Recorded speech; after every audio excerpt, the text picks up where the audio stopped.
વડોદરાના વડસર રોડ પર આવેલી વલ્લભ વાટિકા સોસાયટીમાં ગેસ લાઇનની કામગીરી દરમિયાન એક કરુણ દુર્ઘટના ઘટી હતી। ખોદકામ અને પાઇપ ફિટિંગની કામગીરી દરમિયાન અચાનક વીજ કરંટ લાગતા 35 વર્ષીય શ્રમિક અડિયાભાઈ પટેલનું ઘટના સ્થળે જ કમકમાટી ભર્યું મોત નીપજ્યું હતું। મૃતક શ્રમિક મૂળ રાજસ્થાનના વતની હતા અને છેલ્લા એક અઠવાડિયાથી અહીં ગેસ લાઇન નાખવાનું કામ કરી રહ્યા હતા। સ્થાનિકો અને સાથી કામદારોના જણાવ્યા અનુસાર જો કામગીરી વખતે પૂરતા સુરક્ષાના સાધનો ઉપલબ્ધ હોત તો કદાચ આ શ્રમિકનો જીવ બચી શક્યો હોત। આ ઘટનાને પગલે 3 માસૂમ બાળકોએ પિતાની છત્રછાયા ગુમાવી છે।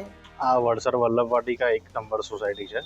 કામ જે નોર્મલી જે વડોદરા ગેસ લિમિટેડ કંપની છે જે બધાની પ્રોસિજર વાઇઝ બધી આગળની સોસાયટીઓમાં બી કામ થયેલું છે, તો એ જે એના ફોર્મ્સ ભરીને જે એનું અપ્રુવલ વાઇઝ પ્રોસિજર થઈને એ લોકોએ સર્વે બી કરેલો અને પછી કામ થયું અને ઓલમોસ્ટ આ એના લાસ્ટ લેગમાં જ હતું।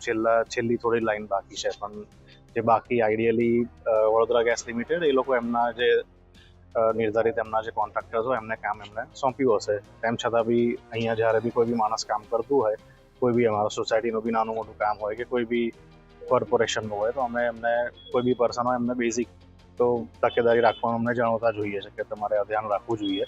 તો એ પ્રમાણે પહેલેથી જ્યારે પહેલો ખાડો ખોયેલો ત્યારથી જ અમે એમને કીધેલું કે કઈ બી જગ્યાએ કશું આડકતરું એવું લાગે તમને કે કેબલ રિલેટેડ કશું બી હોય, અને હજુ બી જે બી તમે તમારા રિપોર્ટ્સ તમે કર્યા છે પણ જીબી વાળા હજુ એમનું ફાઇનલ એક ચેક કરશે, પછી એમને ખબર પડશે કે ડાયરેક્ટ કરંટ જ કંઈક કનેક્ટ થયું છે।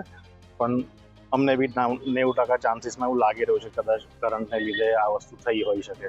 માંજલપુર પોલીસે મૃતદેહને પોસ્ટમોર્ટમ માટે સયાજી હોસ્પિટલ મોકલી આપીને વધુ તપાસ હાથ ધરી છે। વડોદરા ગેસ લિમિટેડના કોન્ટ્રાક્ટર દ્વારા સુરક્ષાના નિયમોનું પાલન કરવામાં આવ્યું હતું કે કેમ તે દિશામાં પણ હવે પોલીસ અને જીબીની ટીમ દ્વારા તપાસ કરવામાં આવી રહી છે। હવે જોવાનું એ છે કે શું આ ગરીબ શ્રમિકના પરિવારને ન્યાય મળશે કે પછી દર વખતની જેમ કાગળ પર તપાસ કરીને આખી ઘટના દબાવી દેવાશે। જોતા રહો ગુજરાત વંદન। ધન્યવાદ।